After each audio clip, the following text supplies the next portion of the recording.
Alors imaginez que toutes les règles du jeu pour les travailleurs en Algérie, elles viennent de changer. Complètement. On va décortiquer ensemble cette réforme juridique qui est en train de redessiner tout le paysage social du pays. Plus 152%. Non, ce n'est pas le cours d'une action qui s'envole ou la croissance d'une start-up à la mode.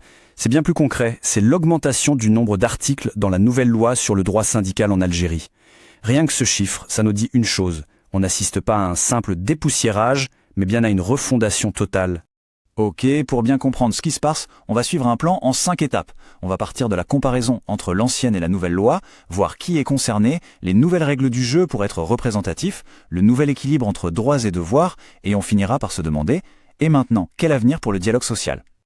Allez, c'est parti. Première étape, la révolution juridique. On va mettre face à face la loi de 1990 et celle de 2023.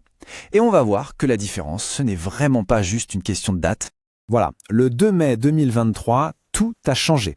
On ne parle pas d'une petite mise à jour. Imaginez, on prend 33 ans de législation et hop, on met tout de côté pour repartir d'une page blanche. Ce n'est pas une couche de peinture fraîche, c'est carrément comme si on avait rasé l'ancien bâtiment pour en construire un tout neuf. Et regardez ce tableau, les chiffres parlent d'eux-mêmes. On passe de 65 à 164 articles. C'est plus du double. Qu'est-ce que ça veut dire? Ce n'est pas juste du texte en plus. C'est le signe très clair d'une volonté de tout encadrer, de tout préciser, de ne laisser aucune place à l'improvisation. Le cadre devient beaucoup plus détaillé. Deuxième point, tout aussi crucial, qui est concerné par cette nouvelle loi? Et là, attention, c'est une des grosses nouveautés, le périmètre s'est sacrément élargi. Alors là, on est sur une avancée qu'on peut qualifier d'historique. En 1990, c'était simple, salarié, employeur, point. En 2023, on garde ça bien sûr, mais on ajoute, noir sur blanc, les agents publics et les fonctionnaires. C'est énorme, parce que ça met fin à des décennies de flou juridique pour toute une partie du monde du travail. La loi se modernise aussi pour coller au monde d'aujourd'hui, avec de nouveaux concepts comme celui de lieu de travail distinct. Ça peut paraître un peu technique, mais en gros, c'est simple. Ça veut dire qu'une grosse boîte avec, disons, une usine à un endroit et des bureaux à un autre peut avoir une représentation syndicale différente sur chaque site. C'est beaucoup plus logique et adapté aux entreprises modernes.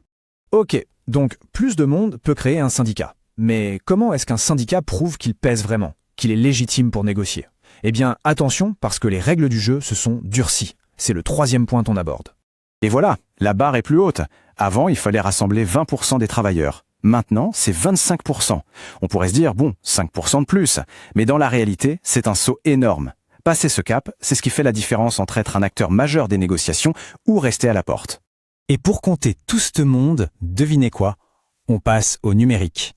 Une plateforme en ligne va vérifier tous les 3 ans qui est vraiment représentatif. Sur le papier, c'est pour plus de transparence, plus d'objectivité. Mais ça soulève une question. Est-ce que c'est juste un outil de modernisation ou aussi une façon de contrôler de plus près les syndicats? On arrive maintenant au cœur du réacteur, au point de tension principal de cette loi. C'est un peu le principe du donnant-donnant. Plus de droits, oui, mais aussi plus de devoirs. Un équilibre très délicat à trouver. Alors, cette protection renforcée, elle a un prix. Qu'est-ce que les syndicats gagnent vraiment? Et qu'est-ce qu'ils doivent donner en échange? C'est ce qu'on va voir tout de suite. Alors, regardons la balance. Côté droit, on a le droit à des congés pour se former, un accès aux outils modernes comme l'intranet, c'est pas mal. Mais de l'autre côté obligation, c'est du lourd et c'est inédit. Les mandats des responsables syndicaux sont limités, une charte d'éthique devient obligatoire, la transparence financière est renforcée, bref, l'idée c'est de professionnaliser tout ça. Et dans les nouveaux outils de protection, il y a celui-là, l'astreinte journalière. C'est une arme qui peut être redoutable. Imaginez, un délégué syndical est licencié injustement. La justice ordonne sa réintégration. Si l'employeur traîne des pieds, eh bien, pour chaque jour de retard, il devra payer une amende, d'au moins le salaire minimum mensuel. Ça donne des dents à la justice sociale. Ça rend le non-respect de la loi très coûteux. Bon, on a vu le cadre, les acteurs, les règles, les droits, les devoirs. La grande question qui se pose maintenant, c'est « et après ?» Vers quoi on va? Quel avenir pour le dialogue social en Algérie avec ces nouvelles cartes en main? Cette phrase résume assez bien l'esprit de la réforme. L'objectif affiché, c'est clair. Professionnaliser le mouvement syndical, renforcer ses règles internes et trouver un meilleur équilibre entre les droits des syndicats et les besoins du service public.